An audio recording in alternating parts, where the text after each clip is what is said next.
বিশ্বাস করুন, আপনি অন্যের সাথে যা করবেন ঠিক সেই জিনিসটি আপনার কাছে ফিরে আসবে। ভালো করলে যেমন ভালোটা ফিরে আসবে, খারাপ করলেও খারাপটাই ফিরে আসবে। আজকে যে গল্পটি আমি আপনাদেরকে শোনাবো, এই গল্প শোনার পর আপনারা আর কোনো দিনও অন্যের সাথে অন্যায় করতে পারবেন না। চলুন শুরু করা যাক। এই গ্রামে একজন সৎ ও দরিদ্র কৃষক ছিল। তিনি দুধ থেকে মাখন ও ঘি তৈরি করতেন, আর প্রতি সপ্তাহে সে জিনিসগুলো বাজারে গিয়ে বিক্রি করতেন। তার বিনিময়ে তিনি সংসারের যাবতীয় সদাই নিয়ে আসতেন। তো প্রতিবারের মতো এবারও তিনি দুধ থেকে তৈরি মাখন নিয়ে বাজারে যাচ্ছিলেন। প্রতিটি মাখন রোল করা ছিল, আর প্রতিটি রোল ছিল 1 কেজি করে। যে দোকান থেকে তিনি সবসময় কেনাকাটা করেন সে দোকানে চলে গেলেন। সেখানে গিয়ে তিনি সেই 1 কেজি মাখনগুলো দিয়ে তার পরিবর্তে সংসারের চাল, ডাল, সাবান, মরিচ অর্থাৎ যাবতীয় সদাই নিয়ে ফিরে আসেন।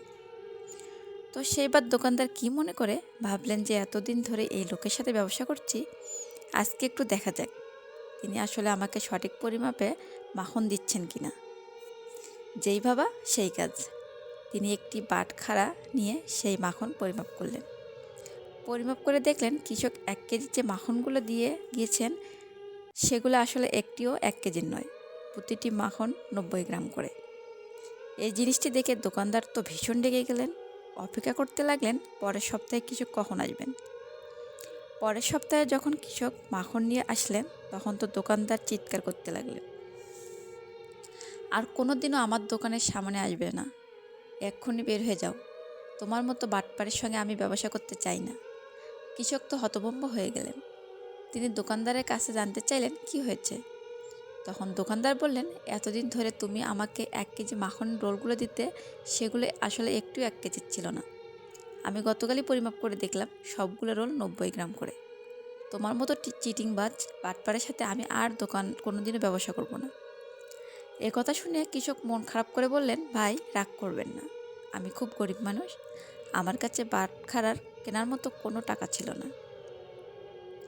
তাই প্রতিদিন আপনার দোকান থেকে যে 1 কেজি চিনি নিয়ে যেতাম, আমি সেই চিনিটাকে দাঁড়িপাল্লার এক পাশে রেখে আরেক পাশে মাখন রাখতাম। আপনার সেই চিনির পরিবর্তে 1 কেজি মাখন আমি প্রতিদিন নিয়ে আসতাম। এ কথা শুনে দোকানের মুখে তো সাথে সাথে বন্ধ হয়ে গেল। দোকানি কিন্তু ইচ্ছা করে কৃষককে ঠকিয়েছেন, কিন্তু দেখুন প্রকৃতির কি নির্মম উপহাস। তিনি কৃষককে ইচ্ছা করে ঠকালেও অনিচ্ছাকৃতভাবে তিনি নিজেই ঠকিয়েছেন। আমাদের জীবনটা আসলেই এমনই। যিনি ফরমালিনযুক্ত ফল বিক্রি করে তিনি মনে করে এই ফল তো আমি খাই না।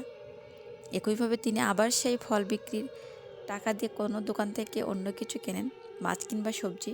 তখন আবার যিনি বিক্রি করেন তিনি চিন্তা করেন এই ফরমালিনযুক্ত মাছ তো আমি খাই না, এই ভেজাল সবজি তো আমি খাই না, তাতে আমার কি। আমরা চিন্তা করি না কারোর সাথে যে অন্যায় করি তা কোনো না কোনোভাবে আমাদের কাছে ফিরে আসে। এই চক্রটা আসলে এভাবেই চলতে থাকে। আপনি অন্যায় করে যদি চিন্তা করেন আমি কাউকে ঠকিয়ে বেঁচে গেলাম, তাহলে আপনি ভুল ভাবছেন। উপরের সৃষ্টিকর্তা একজন কিন্তু বসে আছেন। কথায় আছে, পাপ কিন্তু পাপকেও ছাড়ে না। সৃষ্টিকর্তা বসে বসে কিন্তু ঠিকই অঙ্ক মেলাচ্ছেন। একে একে মিলে তিনি 2 যেমন মেলাচ্ছেন, যেমন 2-এর সাথে 2 বাদ দিয়ে তিনি আবার শূন্য করে ফেলছেন। তাই অন্যকে ঠকানোর আগে সাবধান। মনে রাখবেন, যা দিবেন আপনার কাছে তাই ফিরে আসবে। তাই সবসময় মানুষকে ভালো কিছু